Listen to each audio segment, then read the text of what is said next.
Bé, molt bon dia. Anem a començar l'acte acadèmic d'inauguració del curs 2012-2013 a la Facultat de Ciències Econòmiques i Empresarials. En primer lloc, per presentar el nostre convidat d'avui, dono la paraula al degà de la facultat, el professor Vicente Ortuño. Good morning. Abans introducing the speaker, let me give the thanks to the two sponsors of this event. In times of budgetary blues, in times of budgetary crisis in public university, it will be completely impossible to have this type of the event without the sponsorship from Esteba, at my right, and from Garrigues, at my left, at your right. Well, David Cutler. David Cutler, MIT, PhD in 91, I think same year than some of the professors I have seen in the first row here. He is professor of applied economics at Harvard, with joint appointments at the economics department at the Canadian School of Government and the School of Public Health. He has been advisor to President Clinton and is President Obama's senior healthcare advisor. His contributions are at the cutting edge of research on public health and health economics. He has worked on determinants on health, on lifetime costs and benefits of medical technology, explanation of healthcare systems, differences in efficiency, obesity, etiology, many things. As you know, health economics has been very much inspired by Kenneth Arrow's work on health insurance and medical institutions. Arrow gave the first Lliçó d'economia, the opening lecture, 22 years ago, at the start of this faculty, at the start of this university. It's a privilege for us to have today, for this year's Lliçó d'economia, the world's most cited economists, according to a reliable report of the World Bank, written by Tony Collier and Adam Wastoff, on 40 years of health economics through bibliometric lens. I think that's enough. Professor Cutler, distinguished scholar, involved citizen, and long-distance runner. The floor is yours.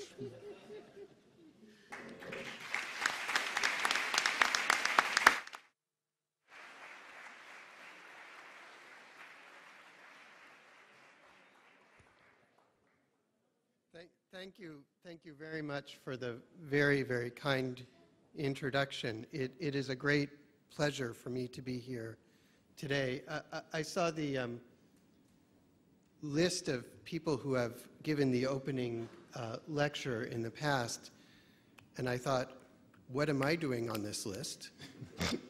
And then it struck me that as you heard, I'm a little bit of a runner, so maybe what I should do is, if you don't like it, just run as fast as I can and hope I reach either Madrid or Paris before you can catch up to me.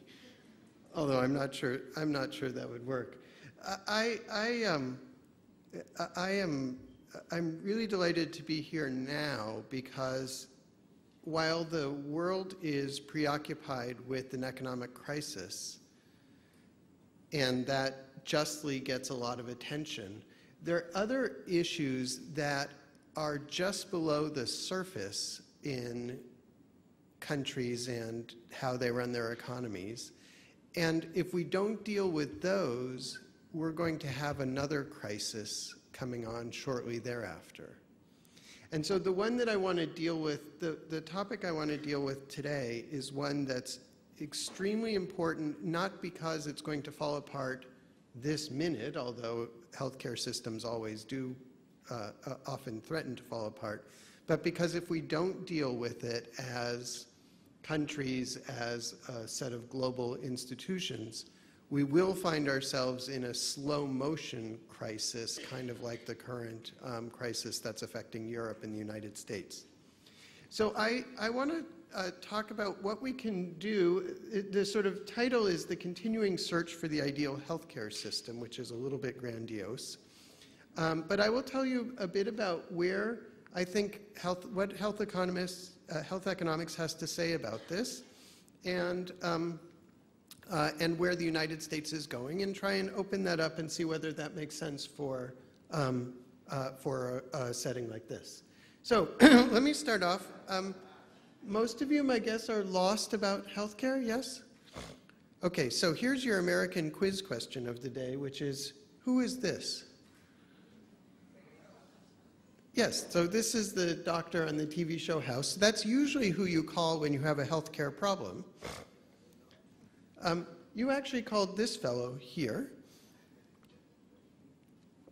One of my supposed friends wrote a blog post about me describing me as an accidental socialist. This made my colleagues very upset. One of them down the hall said, "Accidental? What's so accidental about it?" Another colleague said, "Socialist, aren't we being nice this year?" So let me tell you a little bit about what an accidental socialist thinks. But let me first start off a little bit with an international comparison of health systems. And I want to focus on the US and what I will call Europe. And by Europe, I mean every country with a high income that's not the United States. So I've moved Japan into Europe, and I've moved Korea into Europe, and Canada, you never knew it, is actually a part of Europe. But they say that Americans are bad at geography, but really, in fact, we're quite good at it.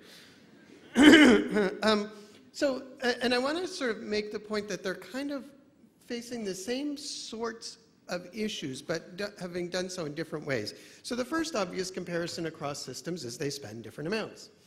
This is a chart showing you medical spending in the US, in Europe, now expanded to include the United States. And you can see there's sort of a mass of countries that spend about, within $1,000 or $2,000 per capita of each other. And then there's the United States. And the United States is quite an outlier here. So it looks like the United States is sort of fundamentally different. And actually, the US has gotten increasingly more isolated from Europe as time goes on. So in 1960, the US spent about 10% more than Europe did on healthcare. This is as a share of the economy. And today, the United States spends about 50% more than Europe does on healthcare. Now, let me give you, there are going to be various quiz questions here. So you have to answer my quiz question. So here's one quiz question. Which of these which of these lines is more appropriate to spend on healthcare, the US line or the Europe line? So, how many say the US line? Remember, you do have to vote for something, right? This is not a democracy. You have no choice. You do have to vote. How many say the Europe line? So the vote seems to be about 100 to nothing in this room. So we'll declare it for the Europe line. Okay, we'll come back to that. One of the consequences for the United States is that we have enormous budget deficits as a result of that line. This chart, which I won't go into much detail on, basically shows you that the US has a fiscal problem, that is, spending is increasing more rapidly than revenues to the government. The biggest part of that is not Social Security spending. We are having an aging population, but it's not that big a deal. The single biggest part is because medical spending is increasing. And the single most important component of that is that medical costs per person are going up. As a rough approximation, in most of US history, medical costs have increased about 1.5% to 2% above the growth of the economy. If revenues increase roughly with the economy, which with a stable proportional tax rate they would, then 1.5% above that is going to give a funding problem. And every country really has some version of that problem, although it's more severe in the US than elsewhere. So let's see. Okay, so you said you like the European model more than the American model, so I'm going to force you to take another quiz question. Excuse me. Which of these do you agree with? On the whole, the healthcare system, now I want you to answer about Spain here. On the whole, the healthcare system works pretty well, and only minor changes are necessary to make it work better. There are some good things in our healthcare system, but fundamental changes are needed to make it work better. Or the system has so much wrong with it that we need to completely rebuild it. Okay, minor changes, fundamental changes, or completely rebuild. Answer about Spain, if you would, please. How many say minor changes? Maybe about 10%. How many say fundamental changes? Maybe about 90%. How many say completely rebuild? Let me show you the answer when you ask that in different countries. These are the countries that have been surveyed the most. Notice they all speak some foreign language. Actually, people are not very happy with the medical care systems. In no country do you get, this is the share of people who believe only minor changes are needed. In no country do you get more than about 1/3 of people who say that they're basically happy with their healthcare system. And actually, the rates have been falling over time. So in Canada, they took a big drop. In Australia, they've gone down. The US was horribly low. It's gone up a little bit. In most countries, people are less happy. They're not particularly happy, and they're increasingly unhappy over time.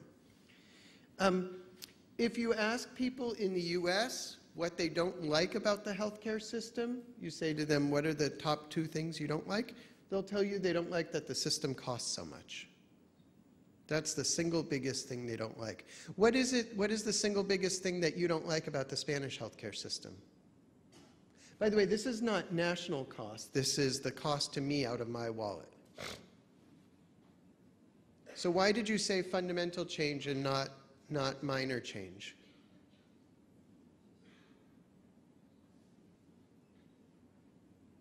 I'll show you in a second what people in Spain say. I'm sorry? Access, waiting lists. If you look at, this is a somewhat broader country survey of satisfaction with healthcare systems. There's Spain and the United States, kissing cousins as it were. People are happiest in Denmark and the least happy in Greece. I guess that may be a fundamental trait of the Greeks, huh? But there's actually a fair amount of variation. This is showing you what's happened over time in Spain. As a whole, only about 1/4 of people in Spain are happy with the healthcare system, so that's roughly in line with other countries. Most people believe that fundamental changes are needed, although depending on the survey, about 15 to 25% of people believe that the Spanish healthcare system needs to be completely rebuilt. Actually, people are slightly happier in Spain in 2006 than they are in 1991. So there's a little bit of improvement there, although the rates are not that high. I was a little bit interested in this. It does not vary an enormous amount across parts of Spain. So it's not that there's some parts of Spain where people are extremely happy and other parts of Spain where they're not. I don't know whether you would have guessed that, but I was just sort of interested to see that. But if you ask, what is it that people in Spain do not like? What shows up about 20 different ways is waiting times. What shows up over and over again, item number 1, waiting times. Item number 2, waiting times for specialists. Item number 3, waiting times for operations. Item number 4, waiting times for family doctors. Item number something or another, waiting time for exam. Waiting time in emergencies. 2 fundamental issues here. This is showing you that it's not just about Spain. If you look at people, have you had an unmet medical need in the past year?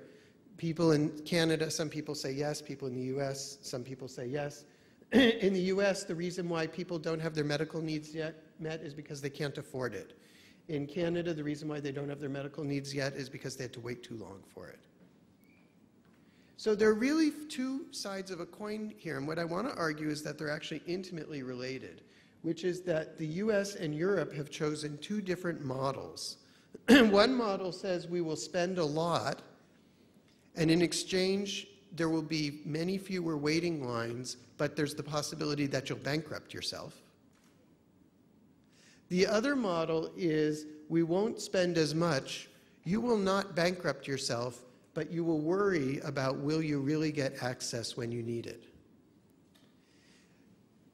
Every country that we have falls on one side of this or the other. The US falls over here, Europe falls over there. The question that I really want to ask, and neither one is perfect. People in Spain are not stunningly happy, although they're happier in the US. People in Europe as a whole are not stunningly happy. Everyone thinks there are problems. The real question is there an answer to those problems? That is, what do we know about what the ideal healthcare system would look like? Would it be the US model? Would it be the Spanish model or the European model? Would it be something different from either of those 2? So that's really what I want to ask is, how do you get out of this box where you either spend too much and people are unhappy because they're going to go bankrupt, or you spend too little and people are unhappy because they're not going to get the services that they want?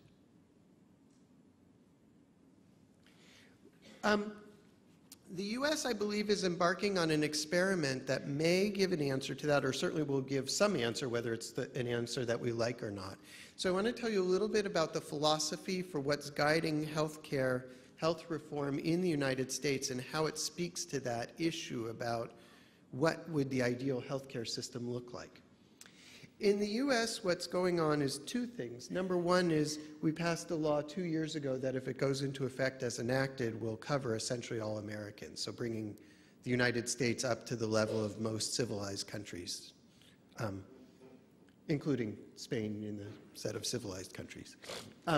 So that's the first part. It's a uniquely American thing that we haven't done that. I actually don't want to speak very much about that.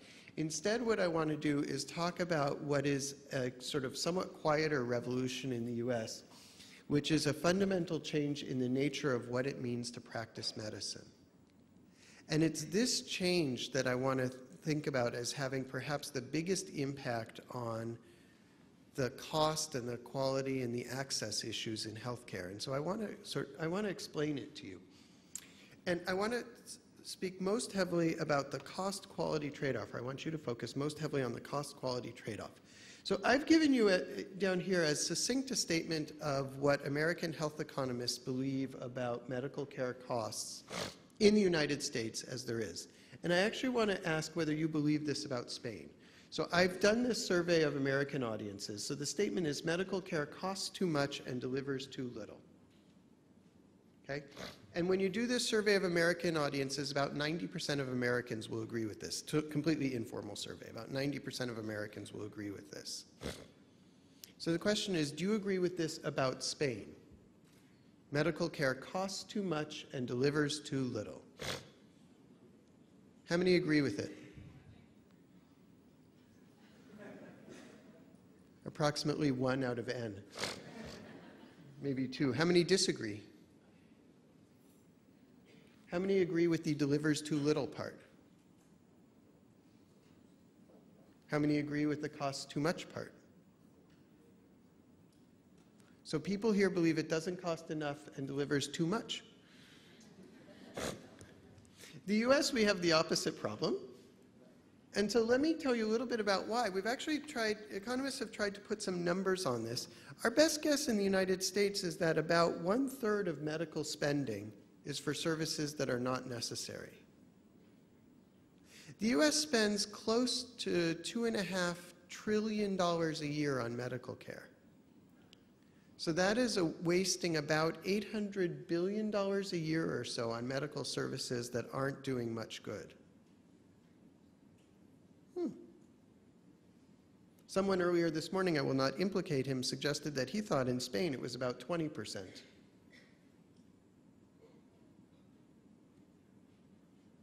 So how do you spend 1/3? Well, you deliver care very poorly. You have unnecessary services. You don't deliver care the right way. I want to talk a little bit more about some of these. You don't coordinate care well. Sometimes excessive prices. In the US, we focus a lot on pharmaceutical prices, although the prices paid for typical diagnostic and imaging things vary enormously across facilities as well. Administrative costs, this is one of our favorite ones in the US. We have enormous administrative costs, much more than other countries do. And then we have some good old-fashioned fraud and abuse, which I actually won't talk very much about. But I want to show you how at least I conceptualize this. This is one person's humorous depiction of the US medical care system. This was, please describe in 1 slide or less what the US medical care system looks like. So this was one person's depiction of that. We will now proceed by going through each box one by one. This was a different depiction of it. There was a movie that was Michael Moore, who's a sort of documentary, very, very left of center film producer, who made a movie called Sicko, What Seems to Be the Problem. That's a different depiction. Here is mine, and here's the way I want to think about all healthcare systems. People basically start off life fairly healthy, and then they develop various chronic illnesses, And then oftentimes those illnesses lead to acute events. So think about someone who develops high blood pressure, then they ultimately have a stroke or a heart attack, something like that. And what happens is they get medical services at various points along the path. Almost all medical spending is when people are very, very sick. So in the US, that's between, I don't know, half and 2/3 or 3/4 of medical spending is when people are very, very sick. We don't spend an enormous amount treating people when they're chronically ill or even when they're healthy. Other countries, probably the ratio is somewhat higher, but in absolute terms, the dollars spent on people when they're relatively healthy is not that great, or when they're chronically ill but not acutely ill is not that great. What medical systems focus on a lot is when people are very ill, and then they sort of put them into boxes. So there's a box for primary care, a box for specialists and hospitals and pharmaceuticals and all sorts of things like that. So when you study the US, what do we observe about the healthcare system? One thing we observe is that people use way too much care when they're very ill. If you look at those figures between the US and Europe and you say, what is the US spending on that Europe is not spending on? One of the very big categories is care when people are very sick. Okay? So you're much more likely to get any kind of intensive service episode, much more likely to get wasteful end-of-life care. All sorts of stuff is much more common in the US than it is in other countries. And it varies across European countries as well. The high-spending countries will do much more of this than the low-spending countries will. That's what all the waiting lines are about, is this sort of stuff. So there's enormous amounts of excess spending here. I would be very surprised if there isn't excess spending in Spain in this as well. Second is we're very bad, as most countries are very bad, at preventing acute illness. So we know how to control, we've known how to control high blood pressure since the 1950s. So there are drugs that do it. You can buy a drug for about 20 cents per pill, 1 pill a day, so about 20 cents a day to control blood pressure. No more than 1 in 3 Americans are successfully treated. And as best I can tell, that's pretty universal. If you look at what share of people get their recommended tests for diabetes or for any other kind of chronic disease, you don't find very high rates anywhere in the world. You occasionally find them in countries like the UK or the Netherlands, where they've explicitly taken them out of the medical model, which is there's a primary care doctor, there's a specialist, and so on, and they assign particular people whose job it is to reach out to folks and say, we're going to help you manage your chronic disease, through nurse or some other kind of out of the box intervention. The countries that have the most traditional medical systems do very poorly at managing chronic disease. Why? It's very hard to do. People find it very difficult to figure out how to control their life so that it works out for them, so that they can do this. After all, that's how they got these diseases in the first place. So it's very, very difficult for people to do that. The third thing is, in the US, which I won't talk very much about for this audience, is our administrative costs. The most common occupation in the US healthcare system is not doctor and it's not nurse, it's office support. So these are people whose job it is to submit claims for reimbursement and make sure they get reimbursed and all of that sort of stuff. We run the world's most inefficient system for healthcare of anything you can possibly design. Let me come back to this for a second. Let's take someone who has diabetes. Is what they really want as an economic matter to see their primary care physician? Is what they really want to get advice from a specialist? In fact, that's not what they want at all. What people want, if you think in the broadest sense about what is the good here, so go back to your principles of economics, people want to buy a good. What is the good here? The good is actually treatment of a particular condition, whether it's a chronic disease like diabetes, an acute episode like a stroke, a healthy person who wants to maintain their health over their lifetime. What people actually want, this is the most fundamental thing I think I will tell you, is that medical care systems are organized completely wrong because they are organized around the specific intervention, and the specific intervention is not what people want. What people want is to get better or to maintain their health. Someone once said that only an economist thinks that a colonoscopy is a benefit. That may only make sense for older people. Nobody wants a specific treatment. What they want is to be healthy. Here's the basic problem. Here's the economic problem as clearly as it can be stated. What we pay for is not what people want. What we pay for is specific treatments that people receive, and what they want is to get better.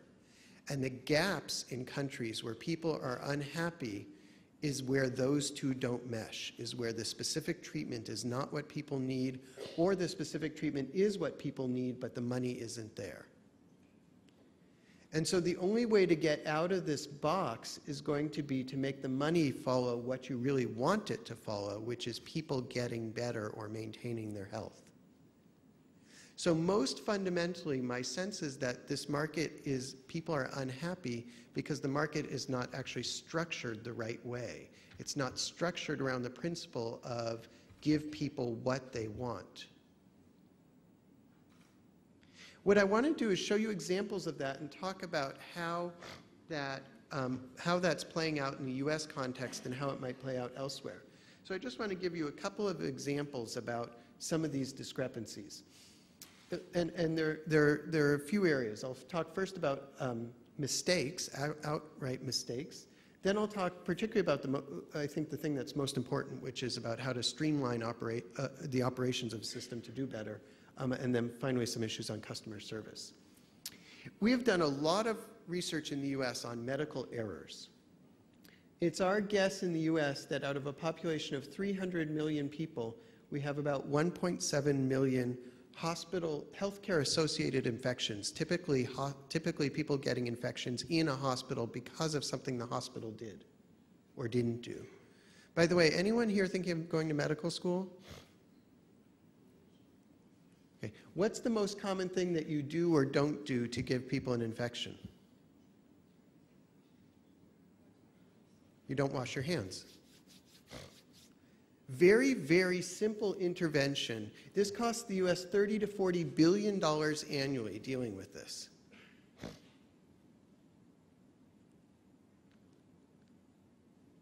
I haven't seen any data from other countries. I'd be surprised if infection rates aren't higher than people would guess they would be. We know you can essentially drive these to zero. How do you drive them to zero?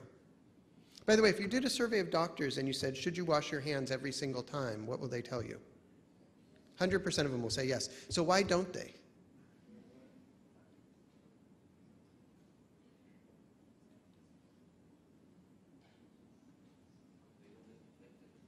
They don't get infected. Why don't they? It's not what the system focuses on in any way. It's nice to do, but if you forget, there's nothing reminding you. Actually, for most healthcare institutions, giving someone an infection is quite lucrative because you get paid for treating the infection.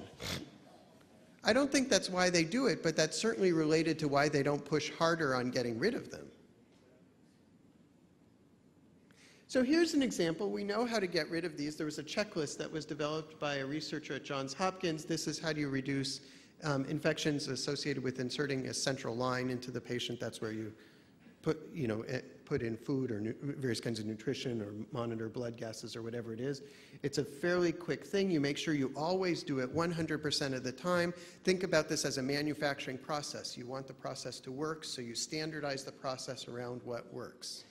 Standardize the process around what works. There was an actual clinical trial where they did an intervention to decrease bloodstream infections in the ICU.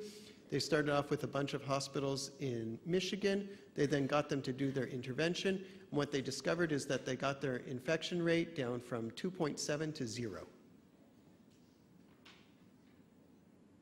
And you can keep it at 0. You can sustain it there. Nobody is unhappy as a result. You just follow the standard procedures. And the whole point about the system is it's not set up to do this, because it doesn't think about the care experience, which is, did we treat this patient successfully every single time? It's set up to think about, did I operate the correct way? Did I do the thing in the ICU? If the infection happens after the operation, the doctor's not around, there's no coordination, there's nothing there that says, did I do this right for this patient 100% of the time? The money is not following doing it right, the money is following doing the thing. Let me give you another example. Let me skip to,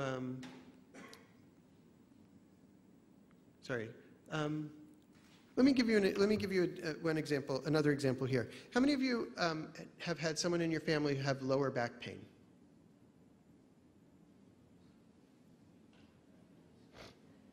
Okay.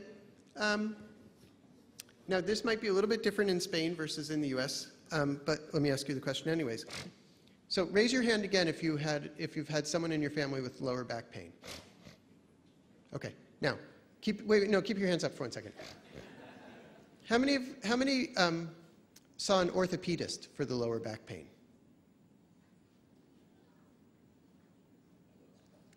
Okay, mostly that was useless. How many received an MRI or some other kind of image on the back? That was useless too. Anyone have back surgery? That was useless also. In the United States, we spend $90 billion a year treating lower back pain, and if you look at the guidelines, easily half of that doesn't need to occur. Like literally, the studies show that there's no benefit to seeing the orthopedist, there's no benefit to the image, there's no benefit to the surgery. Why do people go to the orthopedist, get an image, and get surgery? And in Spain too.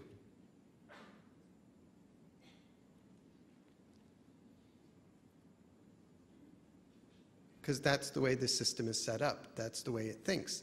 It thinks about, I'm an orthopedist, what I do is I see people with musculoskeletal problems. This person has a musculoskeletal problem, I see them. And just to figure out what's going on, I image them. And then when I discover something wrong on the image, it turns out if you image healthy backs, you find just as many problems as if you image people with back pain. It's true. You do clinical studies on this and you find just as many problems. And when you see something wrong in the image, you decide to operate on them, depending on the resource availability. So the net effect is that the US spends at least 50% more than we need to on that condition. I'm not sure how much more other countries spend, but it would surely be a lot as well.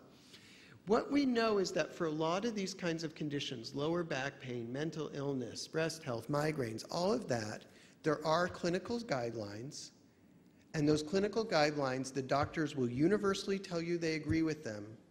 And when you look in any set of data, they universally do not follow them. And the reason why is because haphazard is the way the system works, because the system is not focused on, did we do the right thing for these people all the time? Let me just show you an example. This chart here, which I won't really go into any detail on, shows you a typical pathway that you can find. This is for treatment of bipolar illness, so this is manic depression. You start off with people who get a diagnosis. You then put them on various medications. If they're recovering, you continue there. If they're not recovering, you change the course of things, and you then work towards what is the goal down at the bottom, which is complete recovery of the patient. Okay. You can put these together. Every clinician will agree with them, and I guarantee you in Spain, although I've not seen any data, but I guarantee you in Spain that the adherence to the guidelines is not high, and I know for a fact that in the United States, adherence to the guidelines is not high. And the reason is that they're not what the system focuses on. If you look, we could save enormous amounts of money if we just did it right. I'd be willing to bet it's the same in Spain, although obviously I don't know for sure. So the question is then, how do you get it right? What does it mean to try and integrate them all into a care experience? Let me go outside of healthcare for a minute and tell you what it means to try to make systems work well. It turns out this is not a field where I've done a lot of research, but it's a field where I've read some, so I'll tell you a little bit about the research. If you look at every big firm, every successful big firm that has high profits, that has very high quality, satisfied workers, and so on, and you say, what do they do that makes that? What are the components of those firms that make them be successful? There are only 3 components, and it's true about every successful firm. And so we're going to have to deal with them in healthcare if we want healthcare to be successful. Number 1, they have information systems in place. Every successful firm knows how much it costs to do different things, who should do them, how much they're spending doing it, how you should streamline it. So for example, where the orthopedist sees the person for the lower back pain and the orthopedist is useless there, the right firm would say, why are we having orthopedists see these people? In fact, the right thing to do is most people with lower back pain should just go straight to physical therapy, which is much cheaper, actually better for the patient too. The US has been very, very bad at having these information systems in place. We've got very, very poor records. We're just starting to do them. We're now spending $30 billion a year on this. Now, how many of your records are electronic in Spain? 90%. So how many of you have an electronic medical record?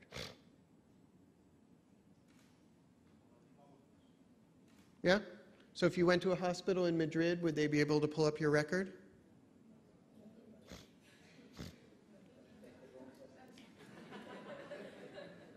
It turns out that they have electronic medical records. It turns out they have electronic medical records in Iraq, but not in Spain or the United States. So if I go to a hospital or a doctor that's not my usual doctor, there's no way they can access my information. So the first thing is getting the right information in place. And that's something that every country, every system is going to have to spend money on. Okay? It's an upfront investment that we're going to need because you never, ever do better without knowing what you're doing. So that's item number 1. Item number 2 is you have to change the money flows. If you want the care providers, the doctors and nurses and so on, to focus on treating people well, you should have the money be based on treating people well, not based on seeing the person and not some global payment that says independent of however many people you see. So the biggest revolution is likely to be here in the US. Well, the information stuff too, but here in the US, trying to completely change payment systems so that they say, do well rather than just do more. In a European context, it would be do well rather than make do with what you have. The third big thing is they're very, very decentralized. All big firms, all successful firms are very decentralized in what they do. So they all go to the employees and even the customers and say, help us figure out how to do better. People with back pain, lower back pain, what should we do to make them get better faster and save money? Invariably, if you go to a medical care organization in the US and you ask them, can you think of ways to improve the quality of what you do and lower the cost? They'll be stunned that you asked. And then they'll say yes, and they'll pretty soon come up with about 20 or 30 ideas. If you then say, how come you haven't implemented those ideas? They'll tell you that nobody's ever asked them for their ideas. So we run entire systems without ever figuring out how to do better. In the US, we're going to spend $30 billion wiring the medical system so we can figure out what to do when a particular patient comes into a doctor's office, which drugs are more effective than which other drugs, which surgeries are more effective than others, which doctors are better at doing a particular thing than other doctors are. It is amazing the variability in quality. The rates of mortality for bypass surgeons in the US, people who cut open your chest and wire around your heart, the mortality rate on the operating room table varies by a factor of 10 from the best to the worst. And you cannot figure out who is best and who is worst before you go get your operation. So enormous variation. The other thing we're likely to do is change payments. So if you want people to get healthy after they've had an acute event, just give them an amount of money for that. What I think will happen in the US is that money will increasingly just follow the patient, not what's done. Let me give you a specific example. You have a patient with a stroke who shows up in a hospital. They need some hospital care, some specialist care, pharmacies and labs, some post-acute care, and so on. We currently pay for all of those separately, and thus we get problems like errors and mistakes and stuff like that. Just give one amount of money to whoever can care for the patient with a stroke. Whoever wants to take charge of that money, you take charge of it, you pay for all of the services and coordinate across those services. If the patient comes back in the hospital because they are not well managed after they leave the hospital, that's going to be someone's loss of revenue. If you can figure out how to deal with the patient well so that they don't need so many services, you get to keep money. So you say there's going to be a fixed amount, not dependent on what you do. There's going to be a fixed amount. It'll vary with the quality, so the better your patients do, the more we'll pay you or the more you'll get to keep of any savings, but it's not going to vary based on what's done. Money follows the good that you want, which is the person getting better. Or we're also doing this for the patient as a whole. There are now a number of situations in the US where what happens is medical groups get paid to manage people as a whole, and they bear all the risk for the services that they use. So if they can figure out how to keep their diabetic patients from showing up with a heart attack, they can make money. If they can figure out how to manage people so that they don't need post-acute services or so that they take their medications, then they'll do very well. You come up with quality metrics that you hope do a good enough job so that these folks don't want to never see anybody. But you don't pay them more for doing any more. You make the money follow the good that you want, which is caring for the patient better. In this model, the decisions and a good deal of the risk are actually borne not by insurance companies, but by providers. And one of the things about the United States is that I think we are moving towards a model which is a little bit like a European model, where you've basically dispensed with private insurance companies for the basic benefits, and the government's running the system, and then really imposing whatever risk on the providers through some kind of fixed budget. And the US is working its way there, although, as I said, slightly differently, because it won't be a fixed budget at the institution level. It'll be at the patient, it'll be a target at the patient level. But basically, it's eliminating an intermediary, which is an insurance company that's in fact not doing very much to help people manage their utilization. And saying, let's get the decision-making authority and the risk that goes along with that into the hands of the organization that really does the most here, which is providing the medical services. So that is kind of the model that is going on in the US. Lest you think that we economists are nuts, I will give you two quotes from famous economists, just to justify myself. The first is by Herb Stein. Does everyone know who Herb Stein was? Yes, raise your hand if you know Herb Stein. No? Herb Stein was a famous conservative economist, worked at the American Enterprise Institute in Washington. He wrote once a very prophetic statement, that's Herb over here, if something cannot go on forever, it will stop. I know, it's a very profound statement. He wasn't specifically referring to healthcare, but of course that's what he could have meant, which is that if you can't keep going on spending forever, you won't keep going on spending forever. And so that's the issue. Of course, you could apply that in the European context, which is if people are increasingly concerned about waiting lines, you can't have them be increasingly concerned over time. The second is by a famous economist named Jerry Garcia. Has anybody ever heard of this economist? Yes? Okay, so this, I apologize. I wasn't sure how well this would go over. Does anyone know, look familiar to anybody? Anybody ever hear of the band The Grateful Dead? Okay, so that's who he is. But he actually said something more profound than most economists, which is that somebody has to do something, and it's just incredibly pathetic that it has to be us. Now, here's why this is relevant. We are in a time of huge crises. There's the economic crisis in Europe, there's the crisis going on in the US and States and across Asia and so on. And then there are these underlying crises about budget problems and long-term structural issues. And the question is, who is going to do something? Somebody has to do something. It is kind of pathetic that it has to be us, but nonetheless, that's where it has fallen. And so I think it has fallen into the lap, in this case, of economists to try and help come up with something that says, how can we make this thing stop going on the same way it has? And if we do that, we will have really solved one of the great public policy challenges of our era, which is trying to figure out how to put the public money on a solid foundation across the world. And if we can't, then all the crises that we're having now are just going to be magnified in the future when governments don't have the resources to spend on something that people want, and you get increasing levels of frustration and markets just not working well at all.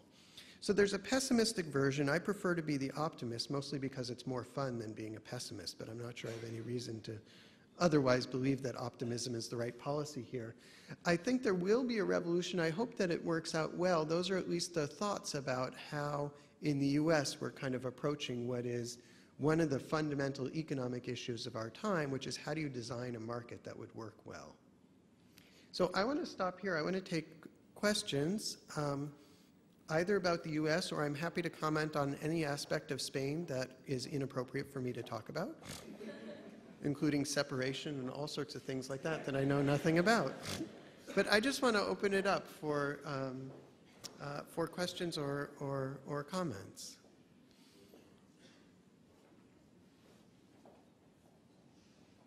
And please speak loudly and introduce yourselves.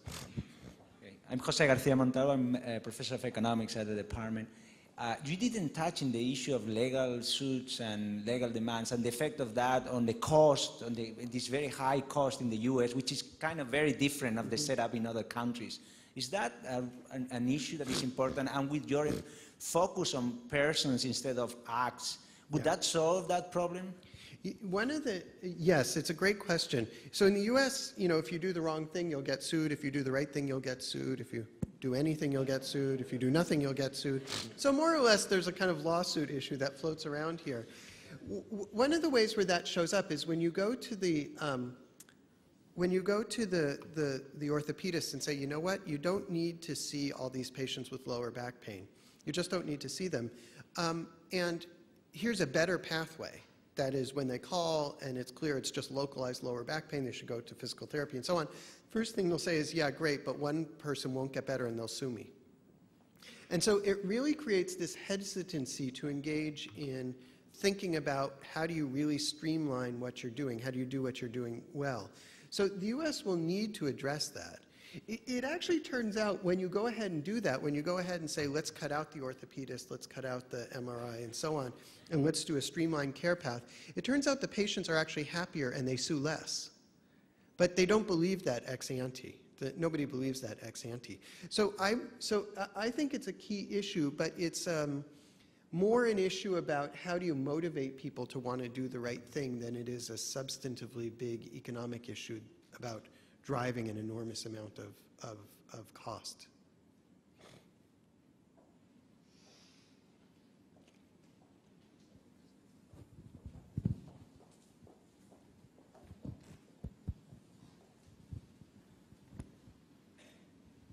Yes, Pau Olivella from the Autònoma of Barcelona. My question is on the role of insurers. I really didn't quite get your point there because I thought they would be the best ones to discipline the providers. And as long as people choose their health plan, that would be like a main ingredient in the good system. Yeah, it's a great question. And this is, to me, one of the great puzzles of health economics, which is the following. This is a really complicated system. If you think about dealing with any disease, it's enormously complicated. How do I manage my diabetes? What's the right combination of primary care inputs, specialty inputs, pharmacy inputs, labs, when do I get them, and so on, dynamically, and all of that. So it's a very complicated production process. And the question is, how should we go about designing that production process when it's clear that people on their own can't combine all the inputs? So who's sort of in charge of this? And your obvious answer would be that the insurance company is the right organization to be in charge of this, because they can sort of figure out what the, in essence, what the marginal cost of the different inputs is and align them appropriately. And yet, no insurance company, more or less anywhere, has done that. So instead, all they've done is they've kind of focused on bearing risk, you know, collecting premiums from people and paying it out to these folks based on what they said they did and some negotiated fee schedule. And in the process, just antagonizing both the people who they're collecting money from and the people who they're paying. So it's a business model that doesn't make a whole lot of sense. What you're starting to see in the United States are some insurance companies saying, maybe we ought to think about coming in and helping people and being the navigator in the same way that many banks are a navigator for your savings money or retirement vehicles or something like that, where you can invest them and they'll help you invest them and they'll work for you and take your money to do that. So you're starting to see that, but what's also happening even faster than that is that most of our people who actually provide care say, you know what, we'll just organize it ourselves. We'll come together in big groups and figure out how to manage these people, and we don't even need the insurance company. And so it's really a race between will the insurers figure out how to do this faster, or will they be disintermediated out of this before they have a chance to really be there? And my personal betting, which is kind of what I was saying here, is that they just won't get there fast enough. And so people will just say, why am I paying 10 or 15% for a service that I don't even like, that's not even doing anything? But it's a really, really fascinating issue about how come nobody has ever actually done this.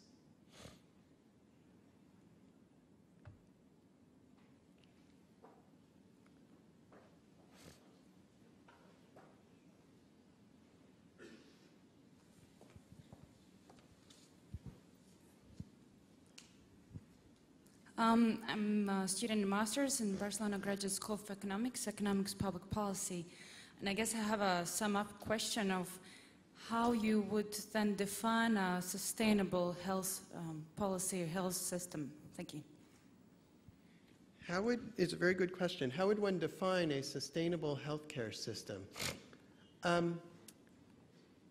Let me come back a little bit to, I asked you the question, I guess I'm going back a lot, aren't I? I asked you the question, which of these two lines is right, the US line or the Europe line, and you all chose Europe. Now, Europe may not itself be sustainable here because the costs are increasing relative to the economy and they're rising more rapidly than tax revenue to the government, and so it's got a big problem there. I would say that a sustainable system would actually have two features. One is it wouldn't waste resources, which the US does, and I believe a lot of other countries do as well, which means effectively that this number would come down to here or below even. And second, that it would be continually striving to get better. And those two are actually somewhat different. Some firms are really good, but they just stay there. Toyota was a very, very widely admired company for its manufacturing high-quality, low-cost cars, and then it just deteriorated by not keeping up. So those would be the hallmarks of a good system.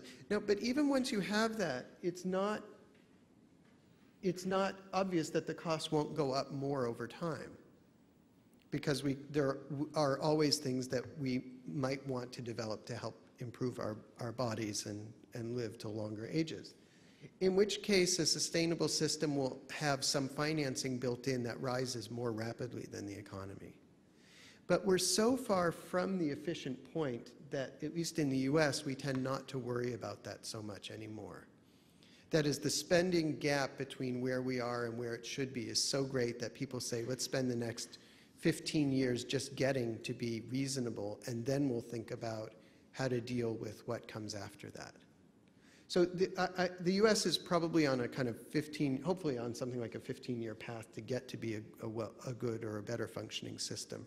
I suspect that other countries will need to do that. Again, costs won't need to fall as much, but they'll need to reorient around thinking about what it is that they really want.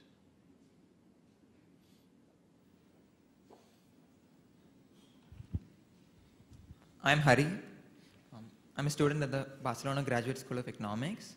My question is, you were saying that information should be freely available, but the problem is individual providers have a strong incentive to not provide it, because if a hospital makes its records freely available, it's easy for a patient to shift away. Yep. Now, do you see an alternative to a government making it mandatory to provide information and providing the necessary infrastructure? This is because I come from India. If you need to make the medical records of 1 billion people available, you'll probably need as many servers as Google. So, thank you. Information is in many ways a public good. It costs money to bring it all together and disseminate it, and it's not in any single organization's interest to pay that money. So one way or the other, governments have an enormous say in the information. In the US, what we're saying is, for that $30 billion, we're going to require certain things of it. So we're not just going to give you the money to put in medical records that you do whatever you want with, but you're going to have to be able to share the data and stuff like that. Most other countries have various rules about information gathering and provision and dissemination, some of which are good rules, some are bad, but it sort of shows up on the public agenda everywhere. So I think this is one of the kind of public good issues that that countries all countries are going to have to deal with.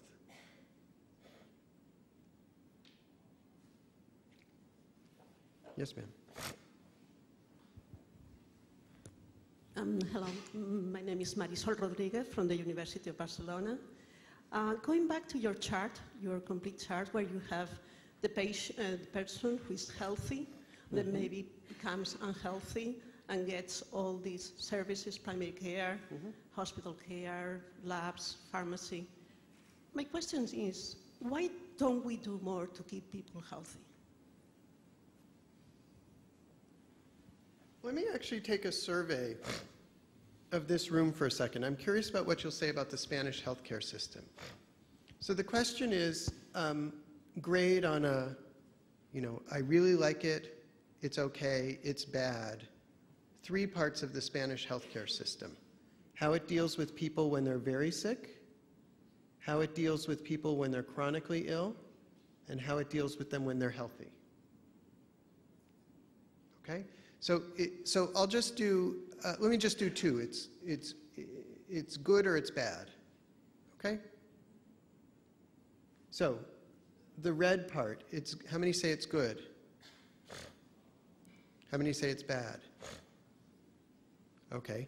Relative to that, the chronic illness part, how many would say it's the same or better? How many would say it's worse? Okay. Also relative to that first part, the healthy person, how many would say it's the same or better? How many would say it's worse? What we have here is an example, and I would guess that's true of every system, which is that every system is much better here than it is here.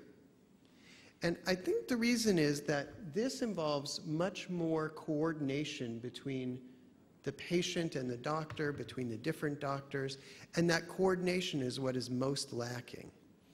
If you go back to the countries that do better, they're the ones that have cut through the lack of coordination by assigning people the job of coordinating. And that's what good organizations in the US do, that's what good organizations around the world do, is they say, when coordination is a problem, assign someone whose job it is to help coordinate. Here, the coordination happens more readily. You're in the hospital, so you're there, and so people kind of come by and do stuff. Now, it's still not greatly coordinated, but it's a little bit easier to do. The more you get into issues of distance, of physical distance and distance across time, the harder it is to do that. And that's why I'm not surprised that every system does poorly here. But it's not the case that every single system everywhere does badly. If you look at retirement planning, it's a very complicated issue to make sure your money gets from your employers in your paycheck to where it needs to be for retirement planning. And there are entire firms that specialize in doing that. And they often do it very well because they've figured out how to coordinate it. And that's their job, is to figure out how to run this. That's how they make their money. So it's unique in healthcare that the system hasn't done it. And I think it's largely because that's the way, there have never been any incentives to do that.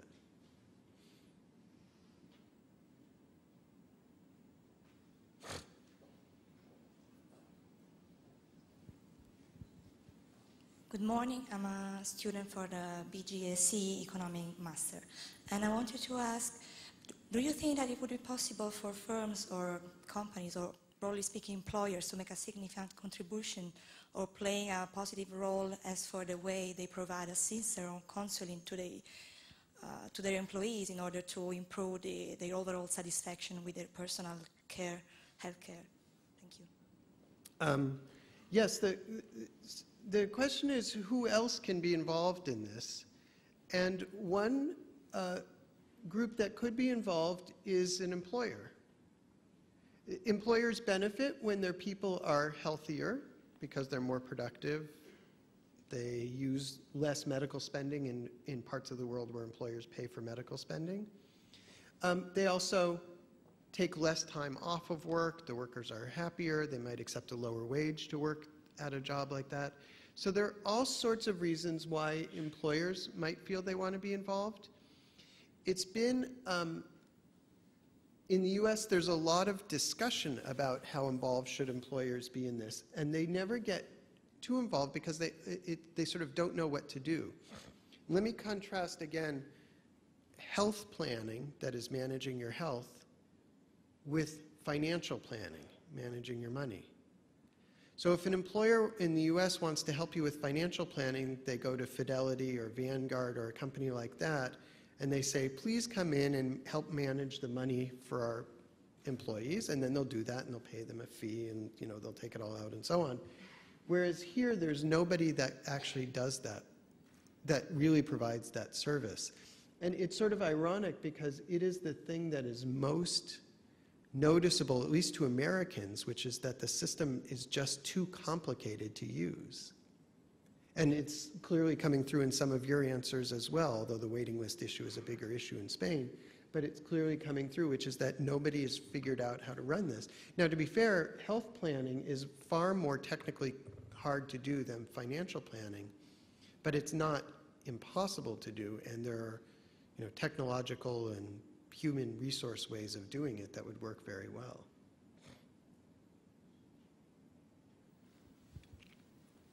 My name is Sean Kite. I'm from Dallas, Texas. I study economics here. I have a question about Obamacare. According to its goals, do you think it has been successful? And if not, do you think it needs more time? Obamacare. Everybody, how many people have heard the phrase Obamacare? Okay, so the law that passed in 2010 is affectionately and unaffectionately called Obamacare. Someone once suggested it should be called Cutler Care, since I worked for Obama helping to develop it, but I wasn't sure I quite liked that. I think the person who said that really didn't like it also, which is why they suggested that. It was a very contentious issue in the US. So the US population, since the law was passed, the US population has been absolutely 100% split. About 40% of Americans will tell you they like the law, and if anything, it didn't go far enough. About 40% of Americans will tell you they think it's the devil come to life, and it's taking away every last ounce of freedom, and it's going to destroy the basic fabric of American society. And then about 15 to 20% of Americans don't even know there was such a law. And they have no idea what it says, or what it does, or how it affects them, or anything like that. So what do you do about that? Well, for starters, most of the law hasn't gone into effect yet. So the covering people will start in 2014. A lot of the other things are being phased in over time, which was a little bit of a mistake because that gave us 4 years of nonstop fighting over it, which I just can't tell you how much fun that is. So some of it is that it hasn't gone into effect yet, but a lot of it is that people have different ideological points of view in the US, and it's just hard to bridge those. What supporters of the law hope is that it will be like Social Security, which is our old age insurance, Medicare and Medicaid, which are our attempts at universal coverage for some groups, poor people and elderly people. By which you mean that nobody understood what those were when they were first passed, but once they came into effect, people saw them and liked them. So there's a view that Americans just can't think through anything this complex. No human being could think through anything this complex, and you just have to wait and see it work, and then people will see it work and like it. There's the view on the other side is that, I mean, obviously I like it because I worked for him and I helped design it, so I'm going to do a better job of the side that I agree with than the other side. But the view on the other side is that the thing will collapse because it really won't be able to save money, and we couldn't afford it, and people don't want the government in the US to be that involved in this part of their life. So it's just going to fail anyways, and wouldn't it be better to fail before it's substantially gone into effect than after it's substantially gone into effect? So we will continue to fight it out. Our election coming up next month will be a very, very big deal because if the president wins re-election, there's no chance the law will be repealed. And if the Republicans, Mitt Romney wins the president, he will push for the law to be repealed. Whether it will be or won't, we don't quite know.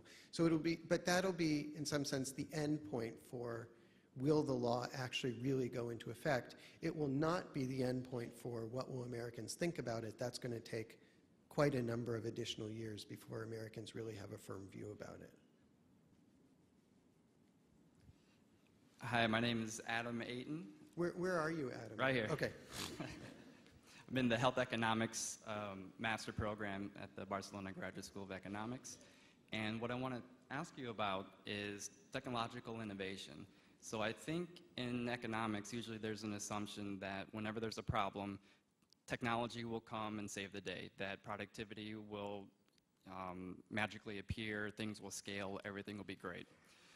However, in healthcare, back in, I think it was 2008, the Congressional Budget Office under Peter Orszag found that this reason in healthcare, the advent of health innovation technologies, is the main reason for the increase in healthcare costs. So I just wanted to hear your thoughts about that.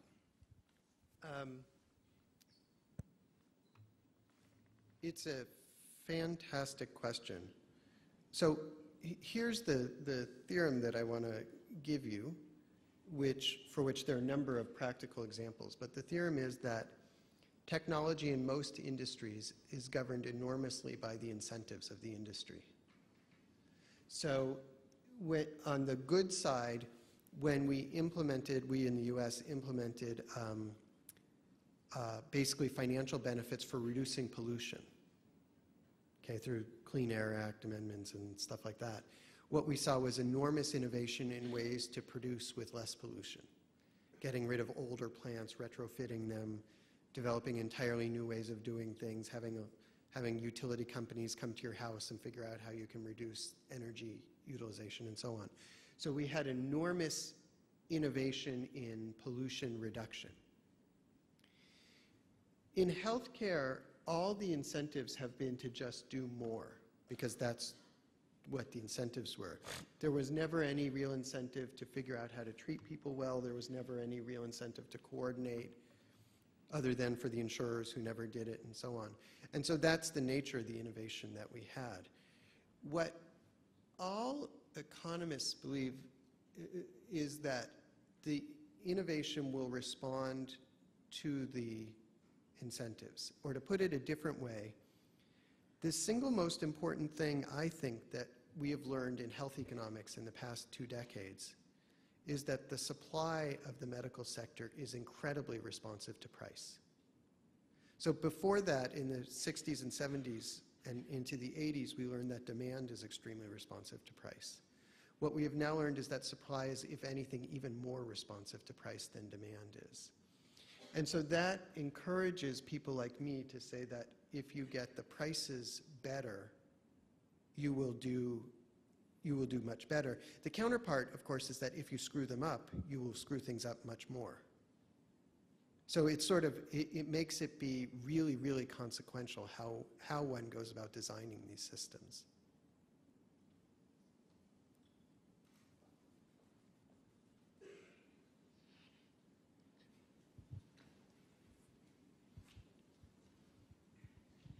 Hello, my name is Ainara and I'm studying international business economics here.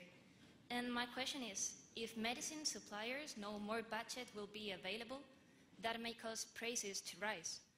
So my question is, what incentives could be implemented in order to prevent these prices from rising? Thank you.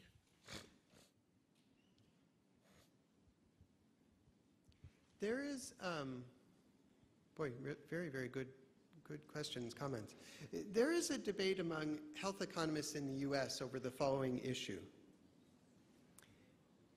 Is the healthcare market sufficiently screwed up that prices will never be a good guide because the demand side of the market is so weak and the patient information is so limited that you're always going to have enormous monopoly or monopsony power, and so prices are always going to be high and they need to be regulated? Or can you make, in essence, the demand side of the market work better or the overall reimbursement system work better so that someone really has an incentive to trade off across inputs and drive prices down? If you ask health economists in the US that question, could you get the market to work better or could you not get the market to work better, they wouldn't give you a very clear answer. Some people think that you can set up a market that would work better, whether through patient cost sharing or these kinds of bundled payments or so on. Some people think you can never get there and that you're going to be hopelessly left regulating. Where the US has come out is since nobody really likes to do a lot of regulating in the US, or nobody professes to like to do a lot of regulating, where the US has come out is to say, let's try and get the markets to work better, and then once you do that, you don't need to regulate prices at all because the usual economic principles will affect them. But people are not certain that's the case, and for things like pharmaceuticals and so on, there's still a strong residual of, okay, what am I going to do when there's a single drug to treat a life-threatening condition and the pharmaceutical company wants to charge $200,000 a year? Should I regulate that price or not? And an enormously large number of health economists say, yes, in at least some circumstances, I have to be prepared to regulate prices. But it's not something on which there's a single universal view of the community.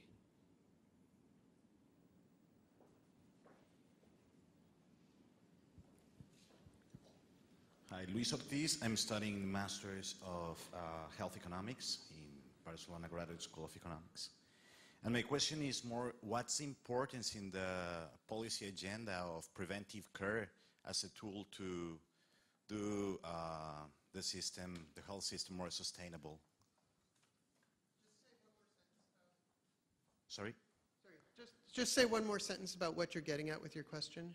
Yes, I mean, I think that all this part of the financial sustainability for further years is more based in healthcare and not that much in preventive care. So what's like the importance? What's the role of prevention to make the financial system more sustainable in the future? I got it now. At least I think I got it now. In the US, we often have a debate about how much money will prevention save. You know, we all agree we should invest in, so you sometimes see this debated as, would investing in prevention save money or would it just save lives?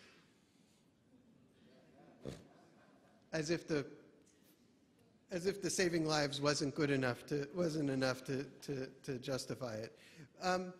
And we're sort of torn because sometimes when you prevent people from developing a particular illness, let's take smoking cessation.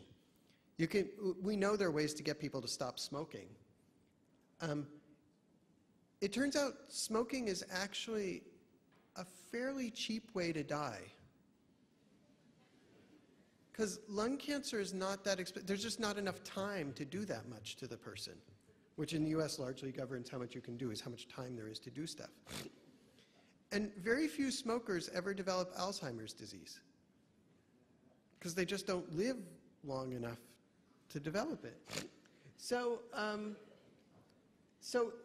in some cases, that prevention winds up costing money. What we're looking for in the US, this is a very bad analogy, but what we're looking for in the US is to develop the kind of prevention care that turns people into light bulbs. Right? You know, light bulb, you sort of put in your light bulb, it works, and then boom, it stops working. And that's it. Then the light bulb is gone. Right? No one ever spent €1 repairing a light bulb. Right? But we spend a lot of euros repairing bodies that deteriorate gradually. So that's kind of in some sense, the goal here, which is, can you make the human body be like a light bulb? And that would be the part that really, really would save you a lot. Now, although I focused on some of the things that do, like diabetes is a sort of good example where the consequences linger forever or for a long time, and so that's very, very costly, but not everything is that way. You never wanted to think of yourself as a light bulb, but it's true. I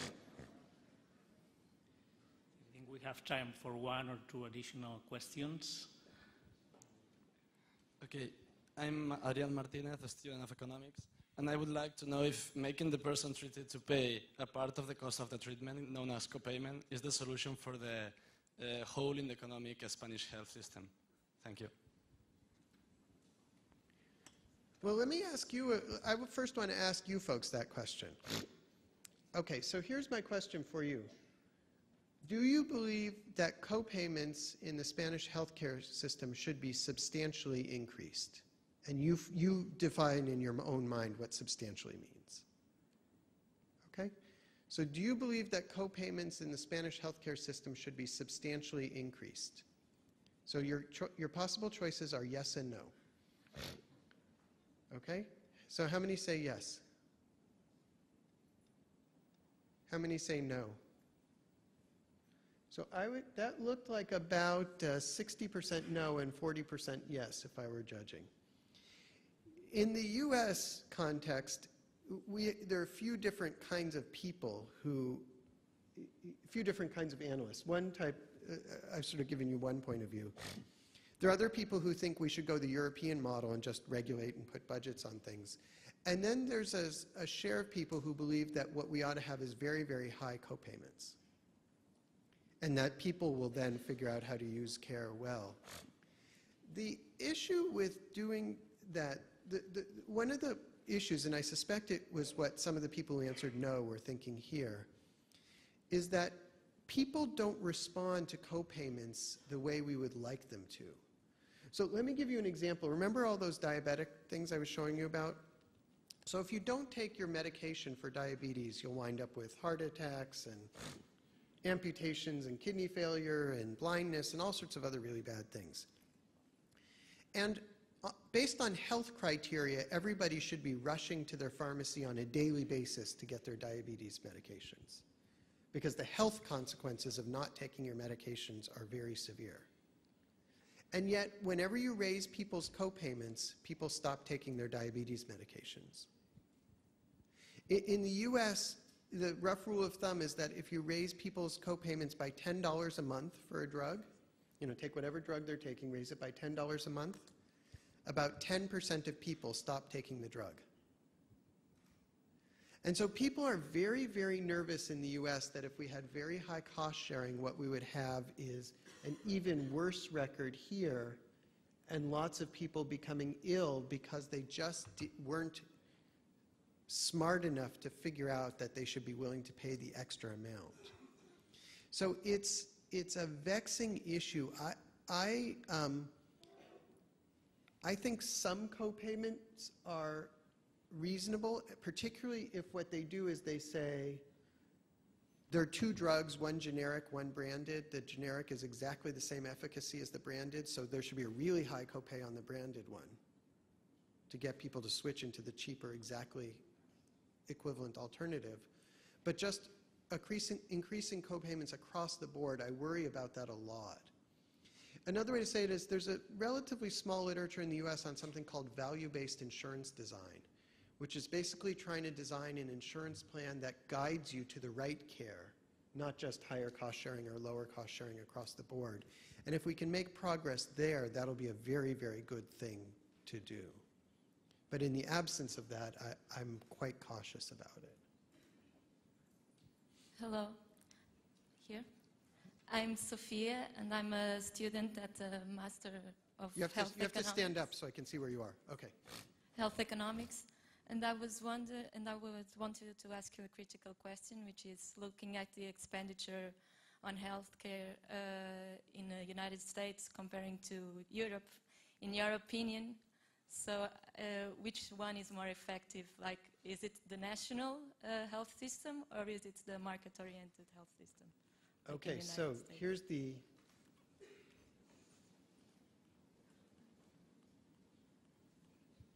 Here is the 4% of GDP question. Would you pay 4% of GDP to live in the US with the US healthcare system?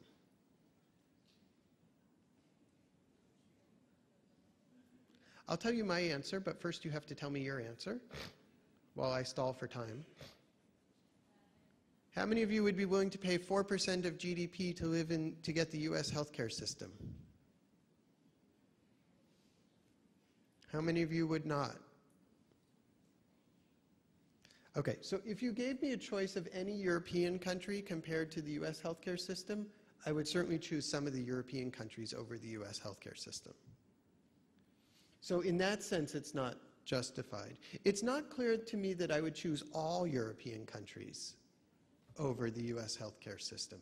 That is, there's some of the countries that are spending a fair amount where the systems really are not very good. So it's not a single answer like that, but it's very clear that it is possible to do better. On the other hand, if you said to me, take what you hope will happen from the US and say, will it be better than what Europe has now, or will it be fundamentally impossible to match the European record without going to a European kind of system? My belief is that the US will be able to do as well or better, and that we won't have to go to a European kind of system. But if we're not going to do anything different, that's probably the kind of system I want. So that's a very evasive answer to the question.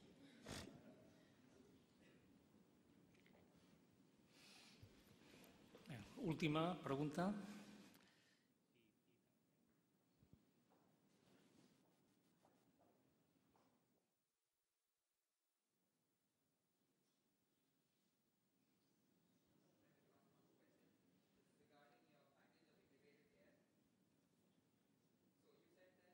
Integrated package of care, it would drive up the quality, but if demand is dependent on quality, it would go up even when the services are separate. And I don't see how it would drive down the price either, because the price is dependent upon the price of the closest substitute, and because the closest substitute is a separate package, they would charge just as much. So I don't see how an integrated package would affect either quality or price. Thank you. So it's a bit of a lengthier issue about how the pricing pays out, but I suppose the way to say it better would be, the US fundamentally has a model which is we like competition more than we like regulation. And so the question is, can you set up some kind of competitive system where, you know, if you're better and cheaper, you get more people and then use that to drive down the price. Now, the real question is, how good a market can you make it out to be? How good can you make this market be? And I hope it's pretty, I would guess it's pretty good, although I'm reminded, just since we're at the end, I'm reminded that the inaugural one of these lectures was by Ken Arrow. And Ken Arrow wrote a paper about how the fundamental problem with healthcare was that the information is imperfect. And so you can never get it right.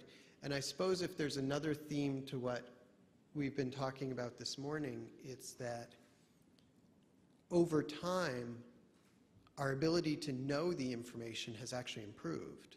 So when he was writing in the 1960s, there was an uninformed patient dealing with a better informed physician and so on.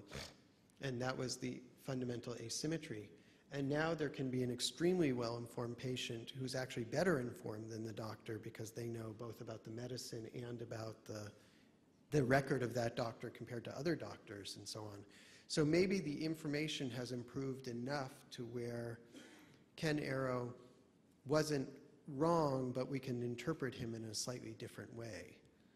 All of which is to say that hopefully there's another version of Ken's great paper to be written that someone in this audience will write in the very near future. Thank you very much.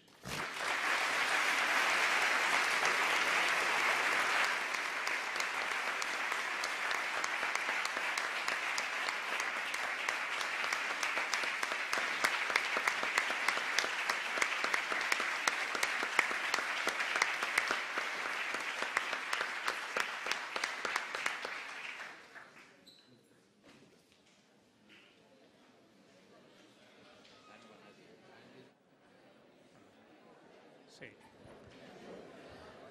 Un moment, tinc que tancar.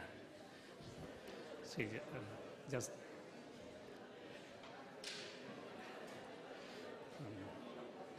Students have to attend classes probably, so let's give one moment for people who want to leave out. Bé, benvolguda presidenta del Consell Social, degà de la facultat, directora i futur director del departament, directors dels centres de recerca i escoles de postgrau, patrocinadors, professors, estudiants. El director asked me to hold his representation in this event. I'm very delighted to close this lesson. The first thing I want to say, he regretted very much not being able to preside this event. It had already happened in some previous events, but this was his last time to preside the lesson and to address this audience. And he regretted very much not having this last chance. The message he asked me to transmit to you can be summarized in one word, which is acknowledgement. The university in this last decade has changed significantly, has grown, has become much more internationalized, has increased its reputation, has begun to figure prominently in international rankings. And in this moment that we end a cycle of government in our university, it is the right time to acknowledge and to thank the studies of economics and business administration for his important contribution to this process. During 2 decades, all the university has made a lot of progress in achieving our foundational goals, attraction of talent, quality and innovation in teaching, internationalization, transfer. All these concepts that we have repeated so much have become a little bit of mantras. And in all indicators that show the measure of achievement of these goals, the studies of economics and business administration has stood out significantly and have become a benchmark for all the university. So now it's time for, as I said before, for acknowledgement and thanks. Among this community of professors, researchers, students, managers who have attained this position of excellence, I would like to point out today especially the position of our School of Economics and Business Administration, our Facultat. Perhaps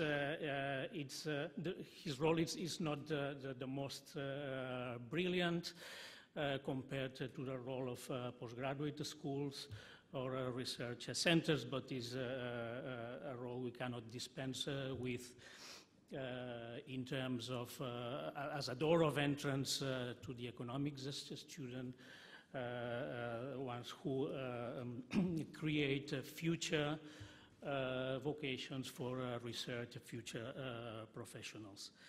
Along all these years, the faculty has managed to attract the best students. This is just very easy to see the ratios of offer and demand in the places, in all the grades offered by the Faculty of Economics. It has also managed to strike good partnerships with other studies in our university. I am very proud as a former dean of the law school to see how successful this new degree in law and double degree in law and economics or business has been. Actually, this year, more than 60% of the students entering this grade have done it coming with honors from high school. And as a Vice Rector of International Relations, I am also extremely proud about the contributions of the Economics School to the internationalization of our university, offering a whole degree in international business economics in English, striking agreements with the best universities of the world. I was told this morning, this year we are going to send 234 students from all the grades offered by the faculty abroad. So more than 2,030 outgoing students. This is, I know, very difficult to manage. The faculty is doing greatly in managing this complexity. I want to thank you them. I offer them my support. Well, és en aquest esperit, com us deia, de reconeixement a la tasca de la facultat i de tota la comunitat d'estudiants, professors i gestors de la facultat i del Departament d'Economia i Empresa, que en nom del rector em complau acabar aquest acte declarant formalment inaugurat el curs acadèmic 2012-2013 a la Facultat de Ciències Econòmiques i Empresarials. Moltes gràcies.